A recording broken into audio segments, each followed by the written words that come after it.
one thing that I want to really hit hard on is making the art is enough. And I think so many of us out there, especially when you start to become an artist, you're going to encounter people in your life that go, what's the end game? What are you going towards? Mm-hmm. And they're looking for fame. They're looking for money. They're looking for glory. They're looking for, when are you buying that big house, that nice car? And they don't understand that I made it. I get to create art for a living. Yeah. I did what I dreamed to do.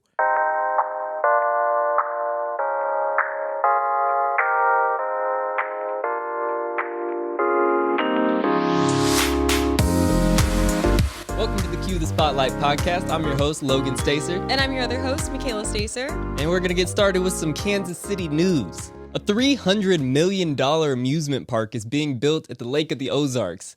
The park will feature a ride based off Netflix's show Ozarks, where you strap in and then smuggle cash for a drug cartel. By the time you watch this, city council elections will have already happened. And when I look into the future, I can see that no matter what happens, people will definitely leave their signs up. Kansas City announced that it's looking for its first poet laureate. The only qualification is that you need to have published a book of poetry that the state of Missouri hasn't banned. Overland Park was named the #1 city in the U.S. for pickleball. Finally, a sport that lets Kansas have bragging rights over Missouri. Great. Wow, we got through that. We were nervous because we have a professional comedian with us here today, yeah. Jamie Campbell. You guys did great. Hey, I appreciate that, man. Thanks for being here. Yeah, with monologue jokes, a lot of times people, they write too much in the setup, but you guys got right to it so that we had just the amount of information we needed for the punchline. Great work. Great. Thank you. Logan's my joke writer. So. That's the affirmation I've needed all season. Awesome. All season. Because I'm like, I like writing the jokes, but thank you. Yeah, well, I mean, we all second guess them in our head, and with a podcast, sometimes it probably feels like you're shouting into the void. You don't get that. Like yes. When I'm live with an audience, I get that instant feedback or instant lack of. Yeah. You're like, okay, moving on. No feedback is still feedback. Right.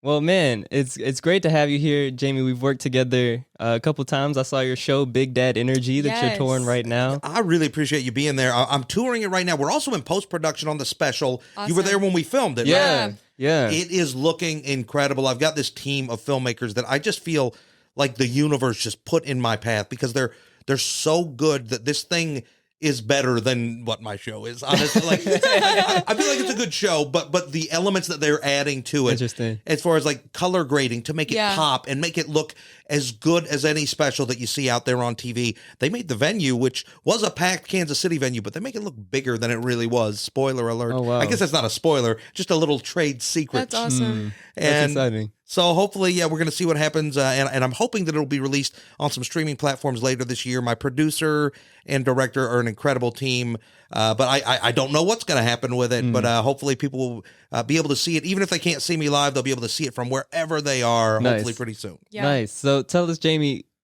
you're a comedian, and tell the audience all the things that you do now as an artist. I guess the easiest way to say it is I'm a multidisciplinary artist, but the most front-facing of the arts that I practice is stand-up comedy, and I'm touring all over the country doing my show not only at independent comedy venues, but also at fringe festivals and really anywhere that wants me. I'm doing a few benefit shows here and there, including one coming up in Emporia, Kansas, where I'm hosting for Kevin Farley, Chris Farley's brother. That's coming up. Also later in August, I'll be in Enid, Oklahoma, doing a fundraiser that helps at-risk youth and other kids that really need help. And so ticket sales, instead of going into my pocket, are going to be going to help those kids. And I'm just so thrilled that awesome. I can do a show that has a positive message that also will now make a positive impact on these kids. Yeah, that's awesome. So how did you get started in comedy? Comedy was something that I was in graduate school for theater. So I'm a classically trained actor. I've played Brutus and Julius Caesar on stage. Nice. I played King Henry in The Lion in Winter. I've done a lot of more serious theater, but I just, something was happening, and I felt like this graduate school program was like, I kind of went to grad school because I didn't know what to do next. Yeah. And there's not a real clear path a lot of times as artists. There's not really a blueprint. A lot of times, like if you want to be a lawyer, you go to your undergrad, then you take your LSATs, I guess that's what it is. And then you get into a law school, you pass the bar, you then work for a firm, I guess, as an associate, billing 100 hours a week. And then, like there is at least a path right. that is out there. But for an artist, a performing artist, there's not really one. All you usually get, especially if in the university sector, is a lot of people who did not actively, like they might have been a professional artist for a few years, but then they settled into a teaching position where the pressure's not on them. And so a lot of times you're not given a lot of guidance as to exactly what steps to take when you get out there. And I just felt like my soul was not really being fulfilled. None of the art that I was creating really felt like it came from my heart. And I saw this little sign that advertised a full-time program at the Second City in Chicago. And I just Googled the Second City. I didn't know much about them, but I'd heard the name. And then I started looking at the names that of people that had passed through those hallways. A lot of legends there. A lot of my comedy heroes. Yeah. And a lot of people would tell me, they're like, comedy really seems to be something that you have a strength in. And I had never really, been someone who writes and performs like sketch or done a lot of improv. I dabbled. But I applied for this program on a whim. And actually, the acceptance date went by. And I went through all of the stages of grieving, of not getting in. No. I went through anger. I was like, yeah, you'll see. I'll just move to Chicago and start my own theater. Which, what am I going to do? What am I thinking? But I was just so mad. And then I got sad. And then I just consigned myself to, well, I guess I'll just finish graduate school. I don't know what else to do. And I was on my way to renew my lease on my apartment in Oklahoma for another year. And on my way there, I decided, let's check the mail. And sure enough, just like most artists, they were late in sending their acceptances out, and I got in, and it changed kind of everything for me. And then through doing, because I started off as an improviser and a sketch comedian, and then about a year into that, I decided to try stand-up comedy. And then through doing some of that, I started playwriting, and there are so many elements of all of these that kind of combine together because it's really story at its heart. Yeah. And it's the human experience. So these are just different ways to tell stories. And all of my art kind of combines from being a screenwriter, to a stand-up comedian, to someone who teaches, to being a screen actor. I'm really focused on the human experience of joy. And that's important. I want to not only connect audiences and make them feel hope and joy, but also when I'm writing, sometimes I go to dark places, and I'm very interested in what we're willing to do in order to get what we believe will fulfill us and give us joy. Because every character we've seen, even the worst antagonists in literature and in film and movies, they believe that what they're doing will ultimately bring them joy and fulfillment. And so I'm interested in examining all of that. But it started really when I got into that comedy studies program at the Second City, which was really a gateway. Because most of what I learned in Chicago was not in that building or from that institution, but I never would have set foot in the city if it wasn't for that program. Yeah, that's fair. So then as like a young person, were you like always of the theater? Did you start there very young, or were you? Honestly, I think the first moment that I really started getting exposed to arts was my uncle's love of heavy metal music. He was 6 years older than me, still is. He's still alive. He's still a very good friend of mine, and interested in drumming. But because the age gap was just 6 years, he was more like my big brother. My mom had me when she was a senior in high school, and so I was around her parents' house a lot because they were helping to take care of me. And so my uncle became kind of the guy that I looked up to, and he was really into like 80s heavy metal music. And we used to have fake concerts in my grandma's garage. Nice. We would take cardboard and we would draw out like a V-neck guitar, staple it to a piece of like 1x4 wood, draw guitar strings with like magic marker. And we'd take a cassette player out there into a boombox. We'd press play in the garage and we'd play along with the music like we were in the band. And then in between songs, we would hit the pause button to work the crowd. That's hilarious. That is hilarious. And there were some things like because sometimes we'd have like a live tape of a concert, and you'd hear actually the singer work in the crowd, and I'd be like, I don't know what he's saying. What do you mean? I'll meet you in the ladies' room. What are you saying, dude?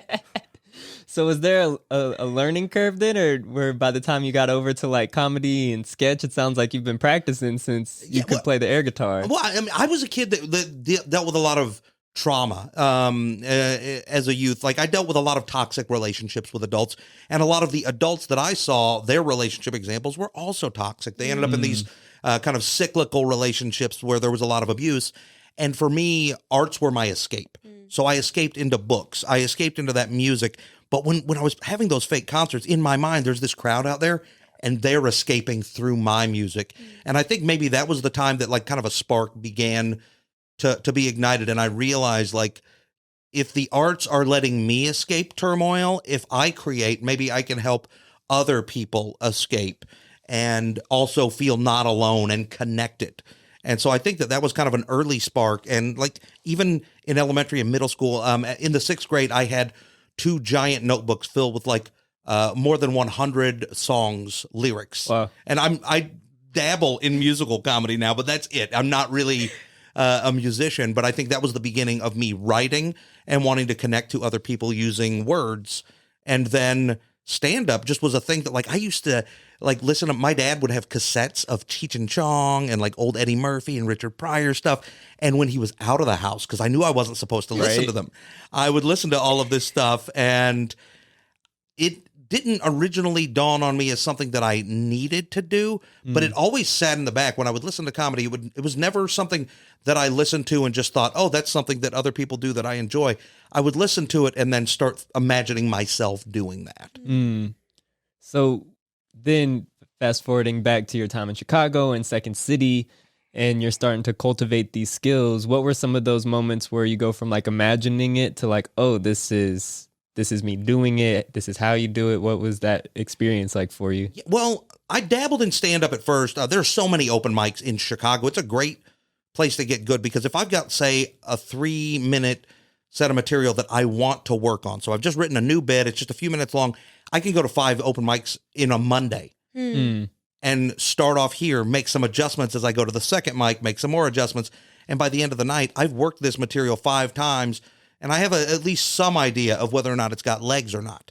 And so that was a great training ground for me. But when I first started, those audiences can crush your soul. Yeah. It takes a long time to be able to separate your value as a human from the value of how well the art worked that night, especially because if you're writing the jokes yourself, they come from you. Yeah. So rejection of the material it feels like a rejection of you.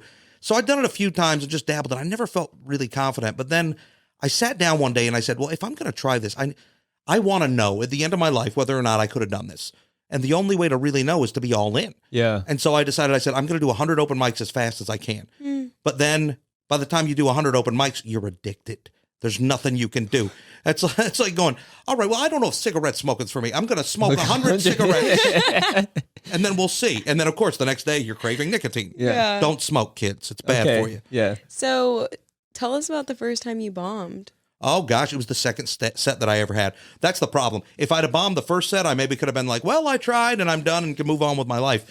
But the first set that I had, I took a class. This guy named Jim Roth. He's actually out of Milwaukee, but he also used to teach these classes in Chicago. And I think Nate Bargatze was actually an alum of his class. And so you would come in each week and he'd give you an assignment of some specific things to kind of write about, and you'd go and perform them just for your classmates. And at the end of the 8 weeks, you would have a student showcase at this place called the Cubby Bear, which is like just next door to Wrigley Field. Okay. And they packed the house out, and I had kind of the best student set of the night. Nice. Okay, And nice. it was electrifying. It felt so cool. And then the next Monday, like 2 days later, I went to the busiest open mic in Chicago, place. It was called the Lion's Den. And it is notorious. If you Google the Lion's Den Chicago comedy, like this is where like people like TJ Miller, Hannibal Buress, a lot of big names, kind of, this was their open mic. Kumail Nanjiani. This was like the place, because those were all the guys that were leaving the scene as I started. Got it.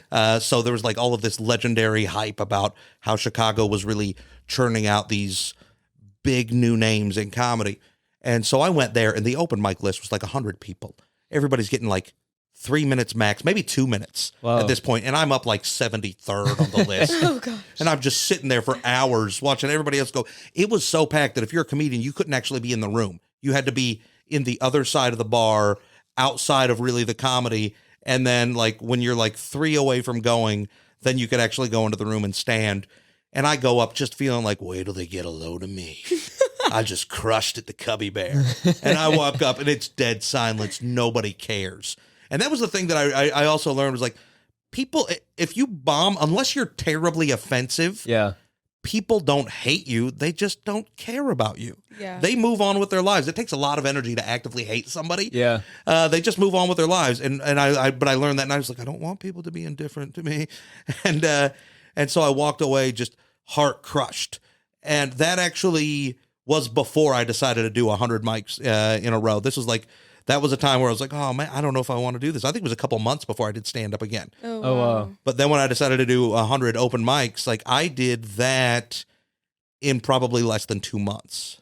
Wow. Whoa. I was out there, and this is dead of winter Chicago. I'm on a bus going from location to location, waiting in depression level, freezing cold because I got a dream. Yeah. That's important though.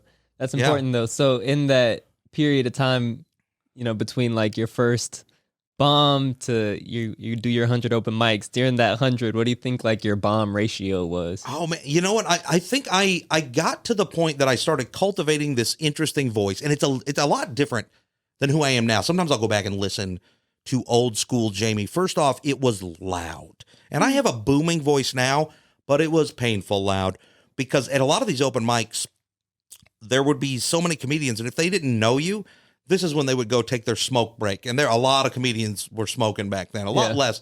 I think the world of the arts has gotten a lot healthier because we talk about mental health and self-care a lot more now. And I think it's such a good thing.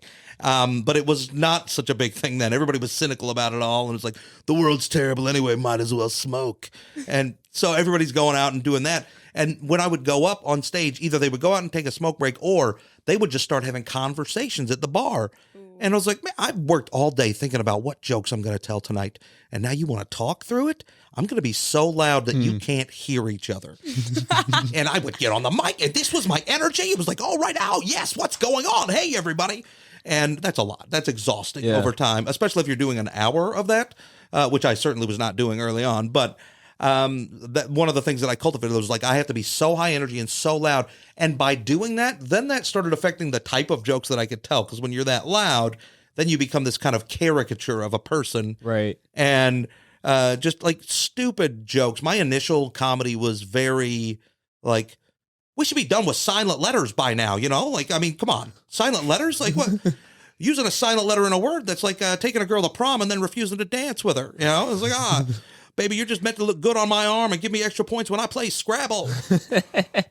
That's funny. Yeah, that's good stuff. I got laughs. Like they were really silly. There was nothing personal about anything that I did then. That makes sense. But it did teach me how you had to get to a punchline fast because people are deciding right away whether or not they like you, and if you don't make them laugh quick, then they move on and they're done listening to you. That's fair. And so that taught me early on, you got to grab people. Yeah. So in this first 100, I'm really fascinated by this idea. It's like it's a quality sample size, Yeah. right? And so were you sort of like teaching yourself along the way, or were you also getting feedback from like the comedians who were in the scene with you, or how were you shaped? I in that remember process? I journaled after every single set. So I sat down, and I still got them somewhere, all handwritten journals. Nice.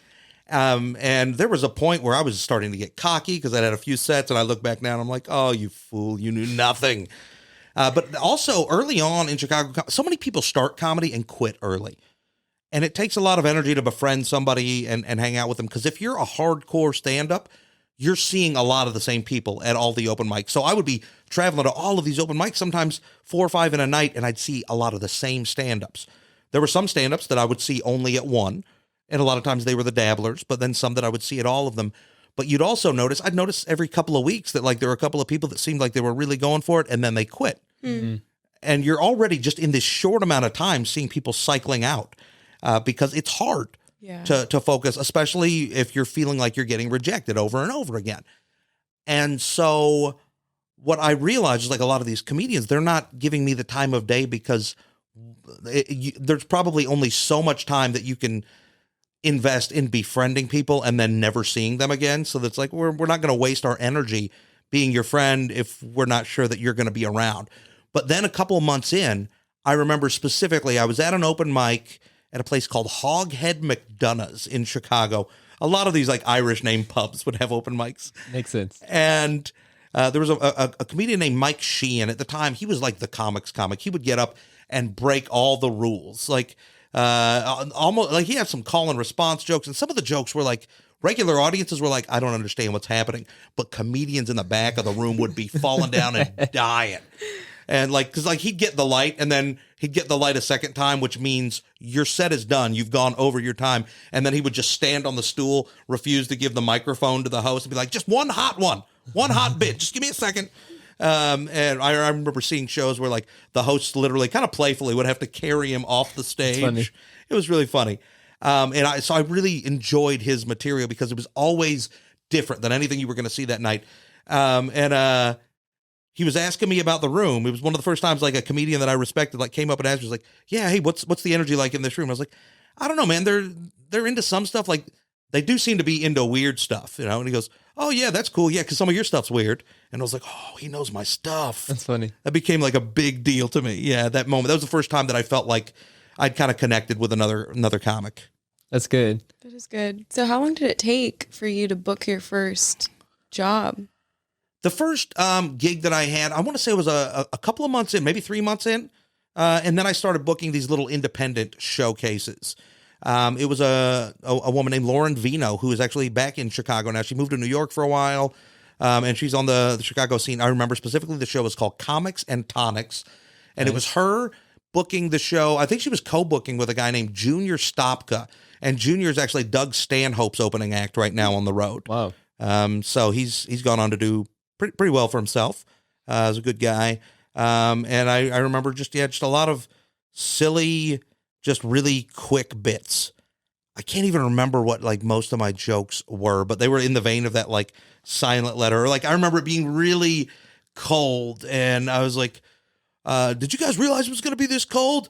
I did, because I left the house. I shook up my Magic 8-Ball and I asked it, hey, Magic 8-Ball, is it going to be so cold tonight that I consider offing myself so that I'll be warmed by the flames of hell? And then I was like, and then it said, signs point to yes. Sorry, kids, don't do it.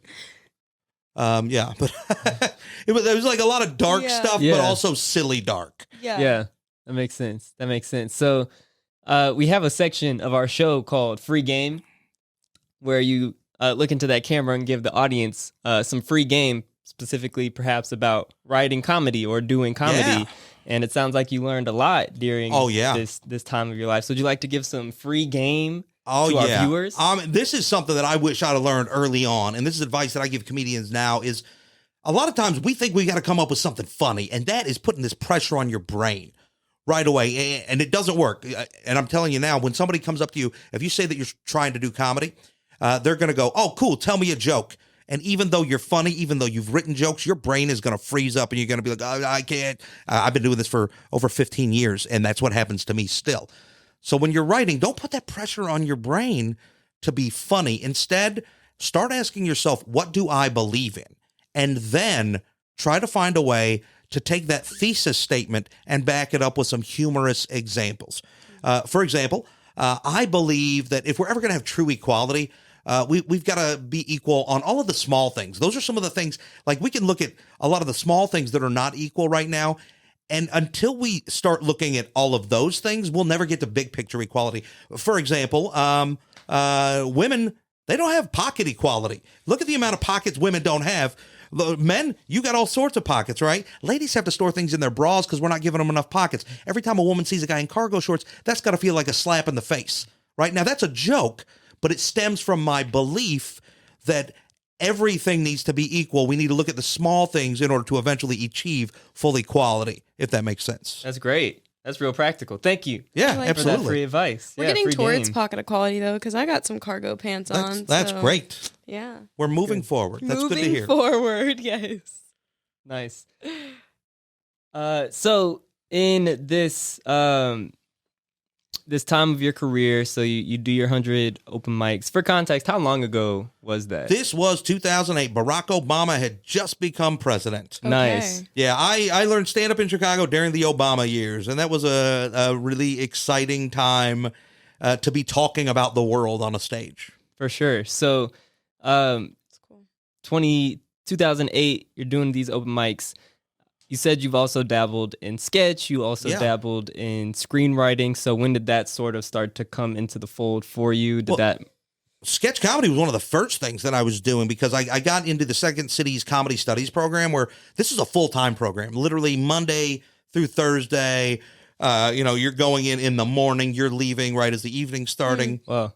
And you are put together with a group of classmates that you're basically a writing performing ensemble, and you're creating things together. So we're practicing scripted comedy work. We're doing a lot of improvisation. We're writing our own sketches with each other. Stand-up was also kind of part of it, but it was just a little bit of a thing that they kind of like let us kind of stick our toes in the water. Got it. But we were mostly focusing on sketch comedy then. And right out of that, I got into the Second City Conservatory program and their writing program, which are both sketch comedy focused.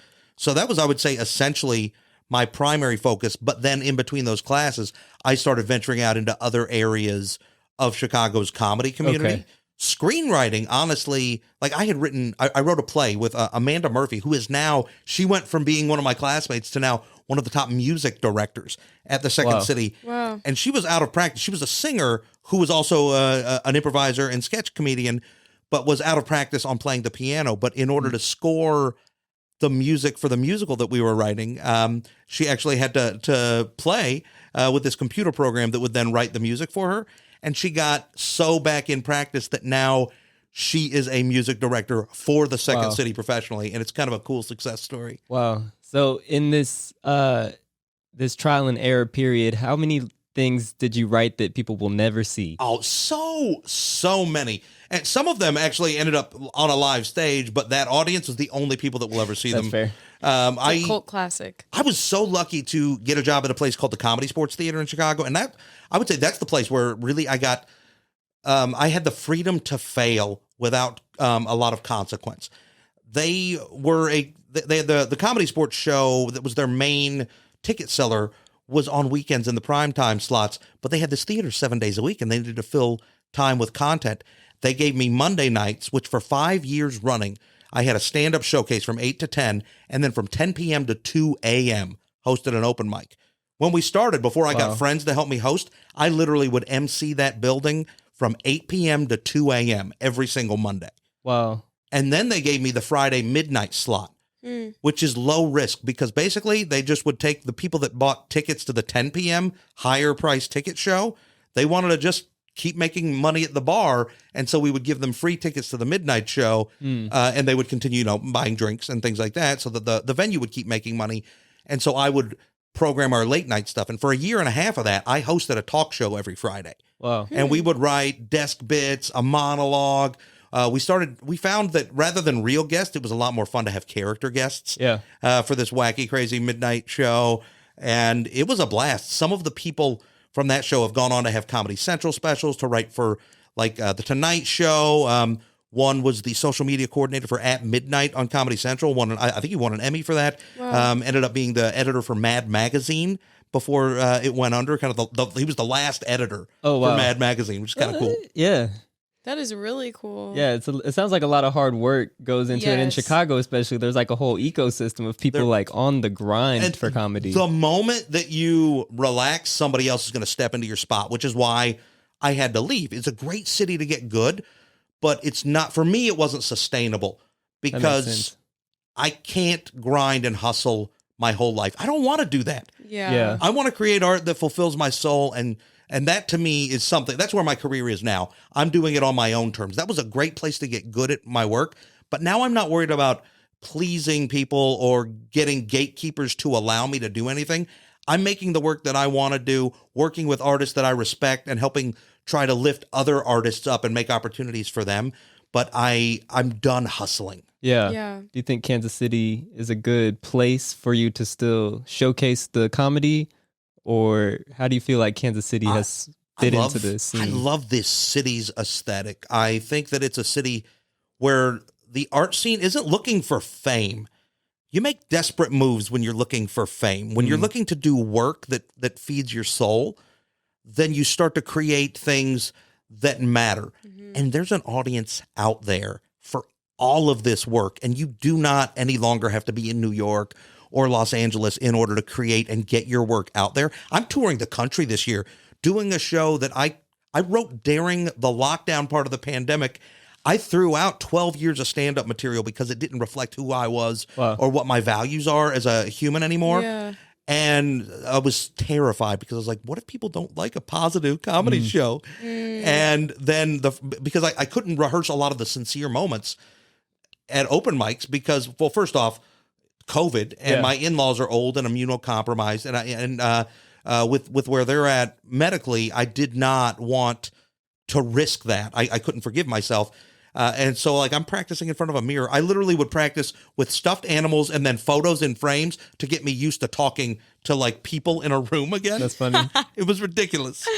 And my wife would be up there like making dinner and she hears me down in the basement with my voice projecting as I'm just practicing my show. So yeah, I think Kansas City's a great city for a lot of that. We've got a lot of great independent venues. I'm a big fan of the Bird Comedy Theater. They've kind of given me a space to create weird stuff because I have a series of shows called One Night Only, and these shows are not about me. They're really about giving other artists a platform and a challenge to create something unique. One of my favorites that I did last year was called 2122, and it was a comedy show that takes place 100 years in the future. And so I challenged artists to write some sort of a comedic act that would take place in a comedy club 100 years in the future. And with the audience, we pretended that we were getting in a time machine and going to the future. And I did not curate the type of work that they could do. I just gave them this, let them interpret the challenge in any way they saw fit. I just wanted to give them a platform. And the audience is so on board because they know we're taking a risk. Yeah. And so even if something doesn't kill, they still appreciate it and are into it. And we saw things that were scary because, what is the world going to be like in 100 years based on what it is like now? Some things were scary, but we also saw a lot of things that were hopeful. Yeah. And so I really liked kind of running the gambit of all of that. That's good. It's cool. So do you teach comedy in Kansas City? I do. I teach right now. The Bird Comedy Theater is the primary place that I teach. I also teach when I'm on the road. I do storytelling workshops. Sometimes I'll do career-based workshops where I try to help people with their own submission materials to take what they've already done to kind of get to the next level. I teach improvised stand-up workshops, basically where you're taking a topic and you're riffing in the moment, but there are some ways that you can use certain techniques to find funny things rather than just going, what do I think about couches? I don't know. Oh no, I'm freezing up. I do a lot of that when I'm on the road, but then here I teach a lot of long form improvisation. And most of what I do is focused on creating work that focuses on the human experience rather than trying to focus on laughs. Laughs are going to come. If we create something that people recognize their own life in, the laughs will be there. Let them be a byproduct rather than the end goal. And it's amazing the kind of work that you'll start to create because then it starts to come from your own belief system and how you see the world. I have a question about like mindset too. When you're teaching and you have all these students, obviously you said you're in this point now where you're not working in pursuit of fame, you're working in pursuit of meaning. So when you have people who do start off, how do you sort of explain like, here are just like the holistic benefits of doing comedy?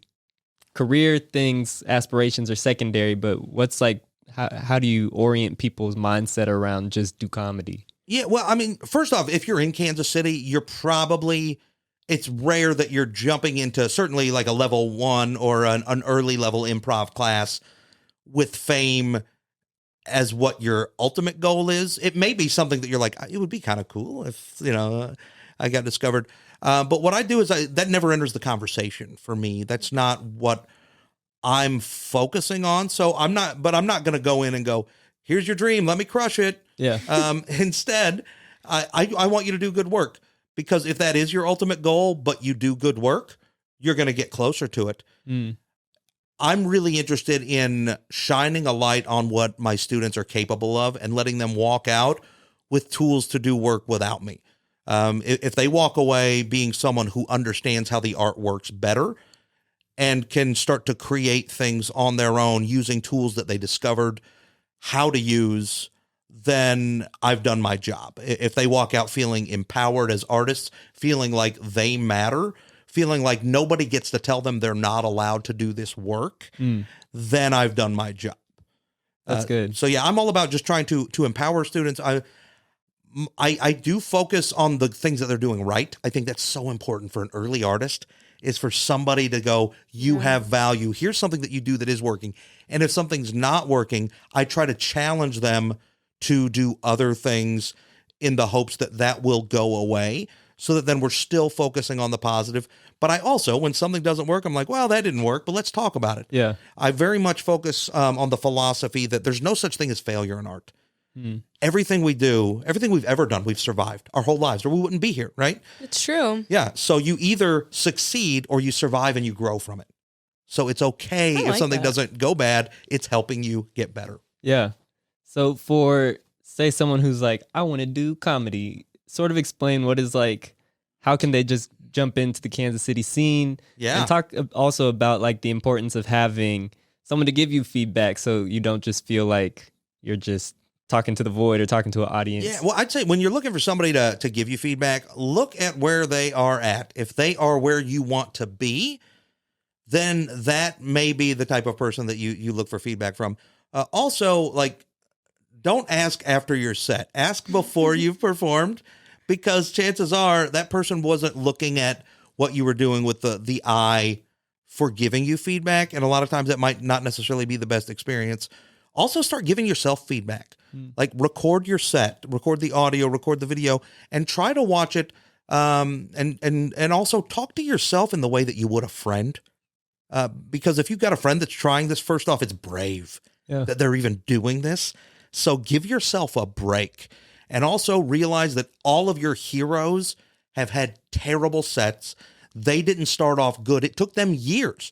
So allow it to be a process and enjoy that process.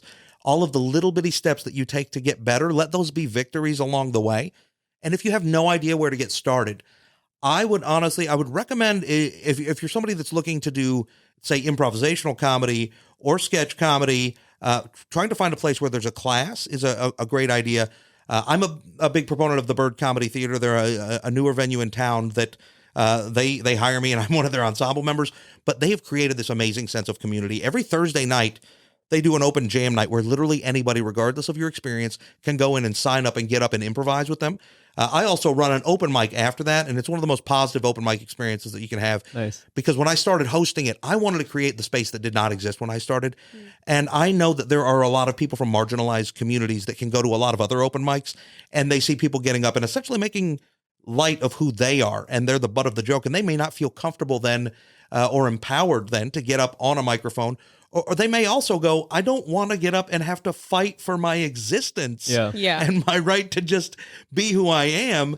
That's not where my humor is. I want to do some jokes, but I feel like because of what everybody else is saying, I have to just validate myself, and that's ridiculous. So in my open mic, I have a pretty stringent rule against anything that is even 2 steps away from homophobia, misogyny, transphobia, racism, or just generally anything that punches down to marginalized groups. Because honestly, I took one of those ancestry DNA tests. Turns out I'm 100% part of the problem, and I don't want to be. I think it's you can't just go, I want something to be better, unless you're taking an active step to make it better. Yeah. And so to me, I feel a responsibility as somebody that is creating a space to not give a platform to hate.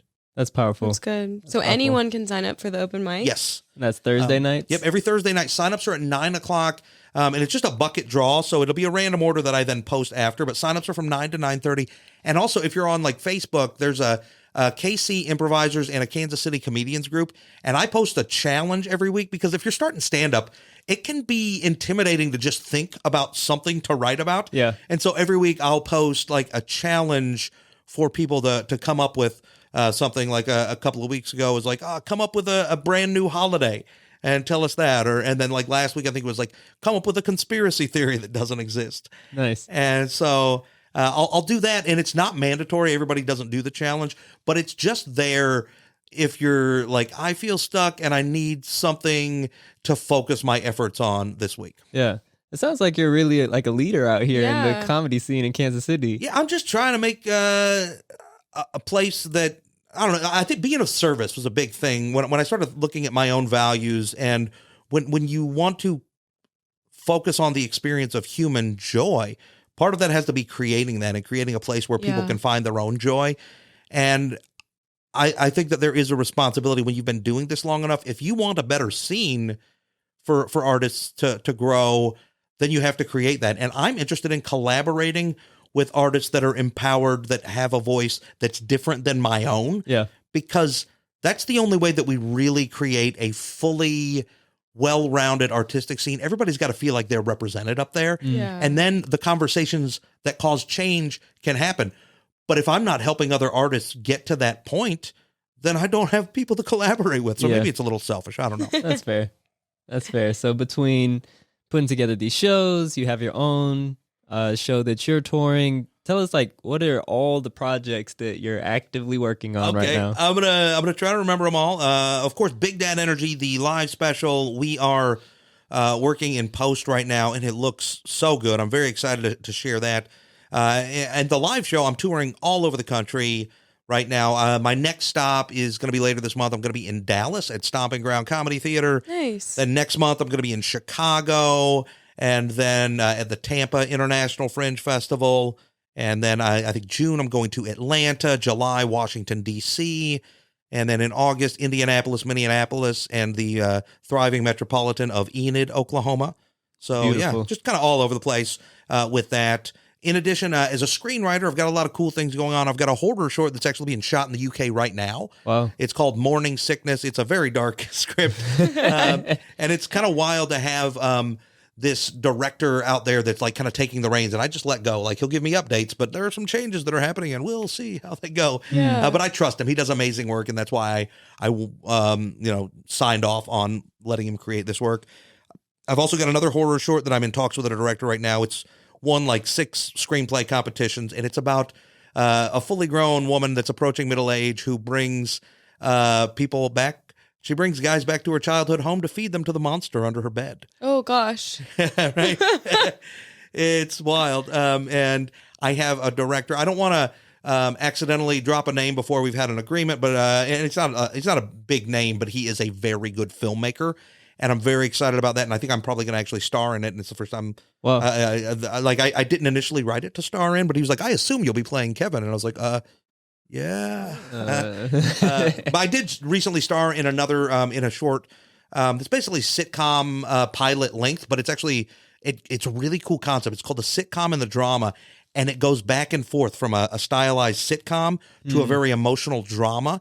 And it's focused on how we put on this facade a lot of times of small talk, but then there's all of this painful stuff going on beneath the surface. And I got to have like a really dramatic breakdown on camera. And it's kind of nice that people are also realizing that I've got some dramatic chops. Yeah. I mean, you went to MFA, so it's exactly in there. right. Yeah.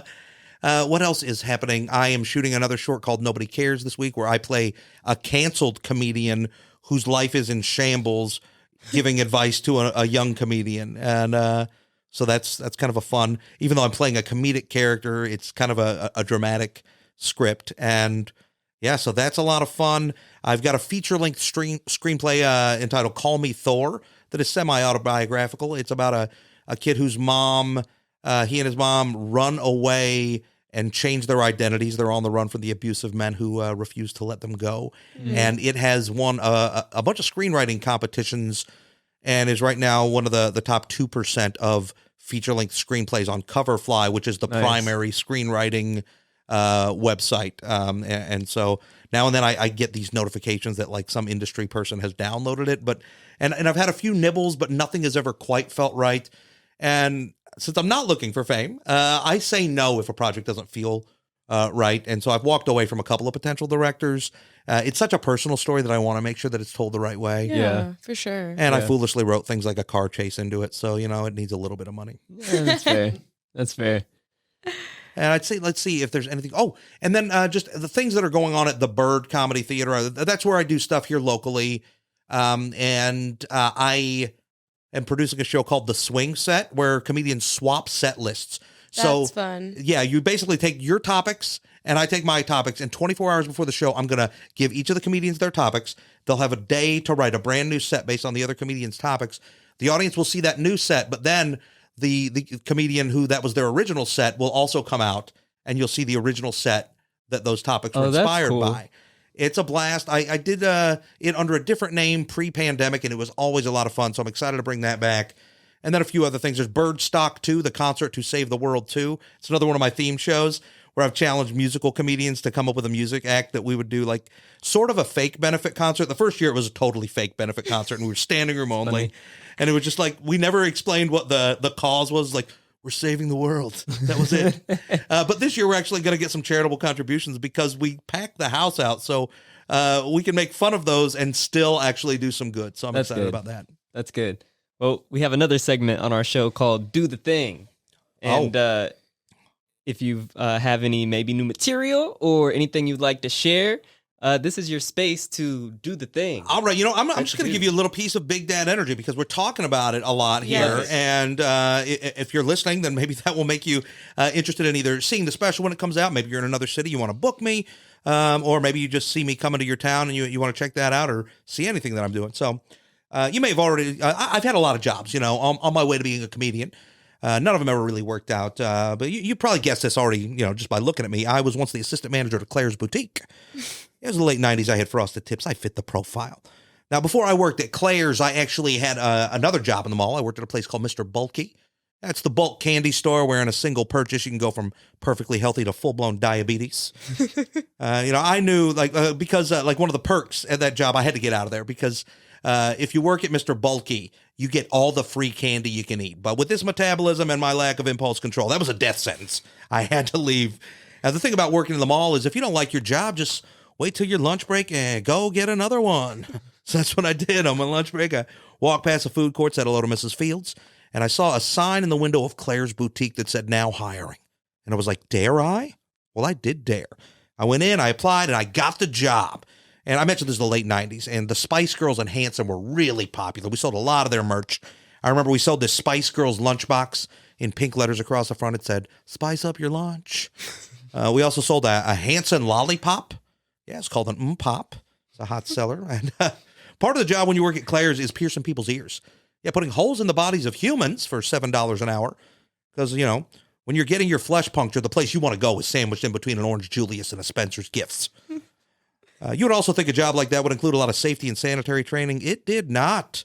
Actually, they gave me a pamphlet. I studied that for about a half an hour, took a quick multiple choice test, which I did cheat on.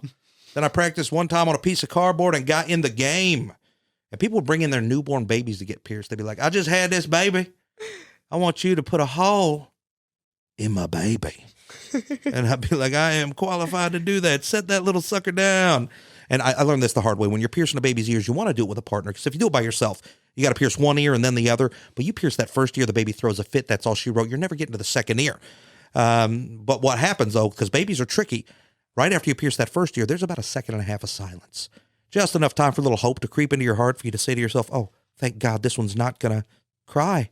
But what's happening during that second and a half of silence is that baby is breathing in the biggest breath on planet Earth and preparing to unleash Armageddon on them all. So you learn from your lesson. You get with a partner and you're like, on three. 1, 2, 3, holding a baby. Parents hate it when you shout that out loud. You may have also guessed this about me. I have been fired from a Claire's Boutique. Nice. Woo, thank you. Yeah, it's actually I was visiting my grandmother in hospice yesterday, and she has not gotten to see the show live, but she's seen all the posts about it, and so she was just sitting back. She's kind of weak. Cancer will do that to you, but really animated and excited to visit. She just made me do my show at her bedside. The whole thing? The whole thing. I gave her. So this is actually not the smallest audience I've had this week, as you two in the room. Yesterday it was just me and her, and she made me do, it opens and closes with a song. She had me do the songs too. Wow. I had to pull up the beat on my phone and just. Yeah. Did she laugh? She did. Okay. That's good. It's good that you didn't bomb in front of your grandma. Yeah. Oh, that'd have been, what if she was like, that's enough. Yeah, she stops you right at the beginning, we're good. Oh gosh, yeah. So I'm just going to sleep. You should probably leave now. Yeah. So you're touring, you're going to all these cities, and you're promoting the show. How's the process of putting all that together, staying on top of it, letting people know where you're going? Talk about that side of the job. Yeah, I mean, I'm my own boss, and I don't have a manager. I don't have an agent. I've got to do the work myself. I do most of my own graphic design work. I make my own promo videos. I do have a team that occasionally, like, if I can't handle something and I feel like it's a good investment, I will hire somebody. I am very lucky to work with an amazing publicist. Nice. Her name is Tess Koppelman. And what I do is I put together all of the media like contacts. And every time I'm going to a city, then I give those contacts to her, because if someone is reaching out and saying, hey, someone is coming into town, you should probably interview them or cover their show. If it's me and you're the press and I go, hey, I'm coming to town, please cover my show, then it's like, who is this guy? Yeah. Like, get out of here, you weirdo. But if someone else is a professional publicist and they go, I have a client who's coming to town and their show is an award-winning show that is really making an impact, they're touring all over the nation, then you go, oh, I'm interested. And she's been phenomenal at getting me press coverage for the show. And the show itself, people like the show a lot. It's gotten some of just the best feedback of anything that I've ever put on a stage. And so having her has really helped. But I do sit there and I have a calendar, and every day I sit down and I go through all of the items that I have to do. And then every day I also make a list of everything that I'm doing the next day. Nice. And that's just become a habit of mine. I have a lot of habits that really have changed my career that I only started a couple of years ago. And the first thing that I did was I stopped hitting the snooze button. I haven't hit the snooze button in about 3 years. Wow. And that was one habit that then led to another, that then led to another. And now I meditate daily. I do yoga, and I work on visualization exercises that help me when obstacles approach. My body thinks I've already faced them because I've sat and visualized them. And it's really changed. Because I'm making all these positive changes in my own life, it's changed my outlook and the way that I interact with other people. And it's kind of neat. That's good. More free game. More Right? free game. Don't hit the Yes. snooze Don't button. hit the snooze button. I got to work on that one. Well, here's what happens. And I learned the science behind it, and that's what helped me to stop. Because your body sleeps in cycles. And if you hit, the alarm wakes your body up. Even though you're still groggy, it wakes up and it begins the process of waking up.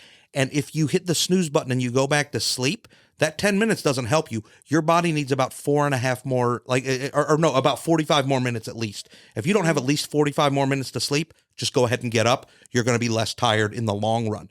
And so once I understood the science that my body was going to start another sleep cycle that was going to take not that 10 minutes, but a longer time to get out of, I just stopped. And then that started making me more productive, because if I could do that, then what other little thing could I add? And what other little thing could I add? So being that stand-up is a late night kind of activity, what's like, when do you go to bed? When do you wake up? It varies. I used to be full of adrenaline, and I'd get home at 2 a.m, and then I'd still have adrenaline, and I'd go to bed at 4 and then just sleep in half the day. But I'm married, and my wife has a day job that she's got to be up early for. And so usually I'm in bed by around midnight and up by around 8. So I still get a good amount of sleep, but I have to have a little bit of a wind down period. And if I get home late, then that ends up being a little bit late. But I also, I'm in my 40s, and so I'm not out partying on the evenings.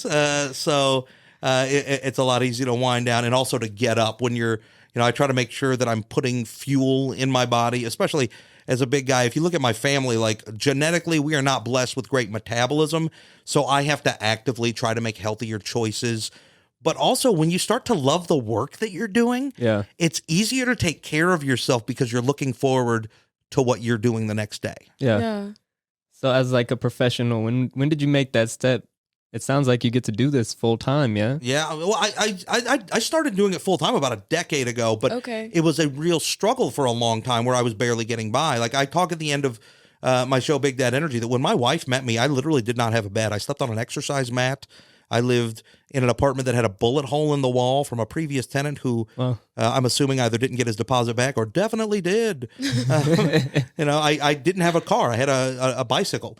And I was biking like 30 miles a day just to get around. I was in great shape physically, but emotionally, I was a wreck. And she helped because she's just a responsible adult. Like I moved in with her, and suddenly she just helped me start to see things differently. And when somebody cares about you, you have to take care of yourself, not for you, but for them, because it's a selfish thing not to take care of this thing that they love, which happens to be you.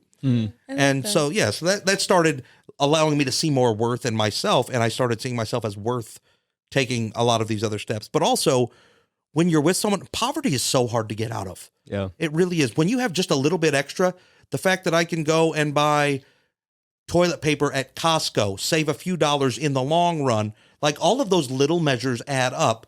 And when you're not just taking your paycheck and going, I have to pay these higher rates because I can only afford one of these things and I can't really plan ahead, it becomes this cycle that's very difficult to break out of.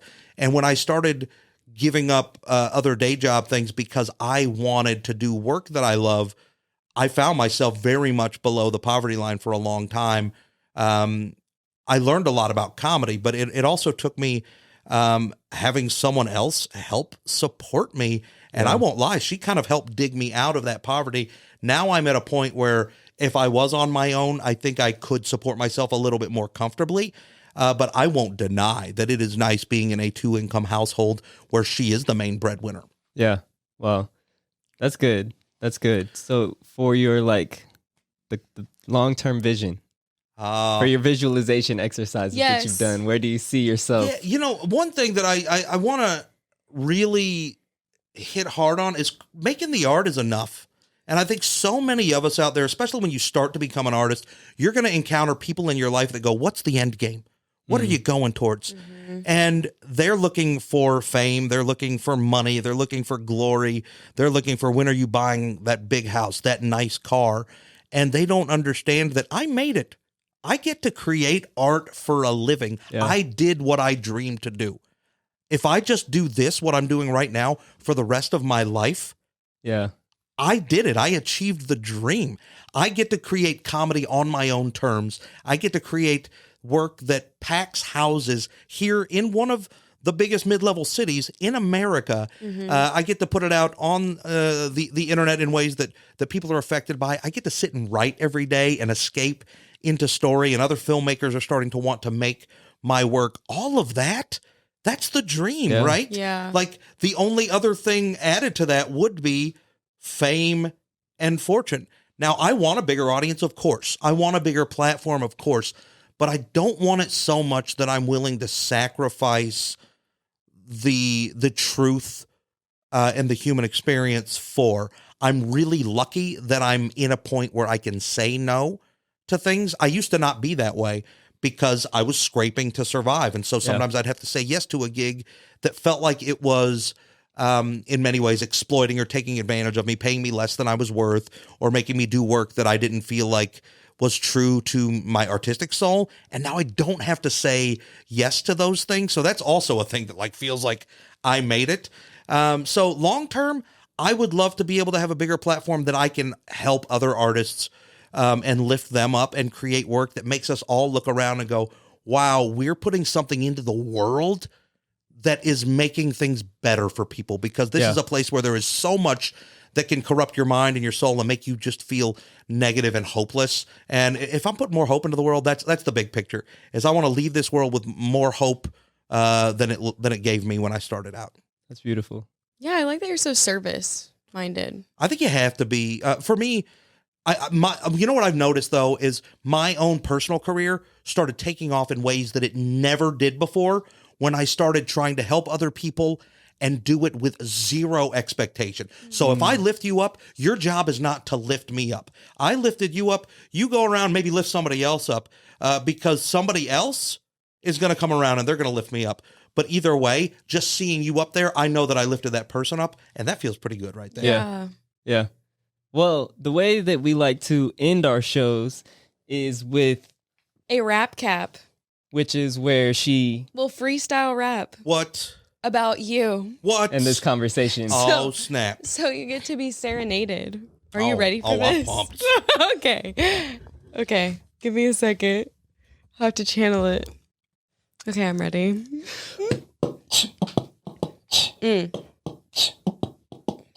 Jamie's a comedian who likes to bring joy. He started his journey in a garage with a toy. He was in Chicago, and now what do you know? He's touring the country with his show, Big Dad Energy, don't you know? He likes to bring the joy. He wants you to... I feel like I black out. I'm midway, just I don't know what rhymes with that. He wants you to bring the joy. That's my takeaway. Nothing rhymes with joy. So it's, Joy boy. I'm just kidding. There's a lot of things. There are. Well, he wants you to bring the joy. He wants you to bring the joy. And that's the key takeaway. BTJ, that's my new sticker. Bring the joy. Bring the joy. Bring the joy with Jamie Campbell comedy. Yes. Amazing. Well, thank you so much for thanks so much coming. for being Oh, here, thank you man. guys for having me. This is a Absolutely. delight. Absolutely. And thank you to No Solutions Production Network for making this possible. And we'll see y'all next time. See you next on week. Cue the Spotlight.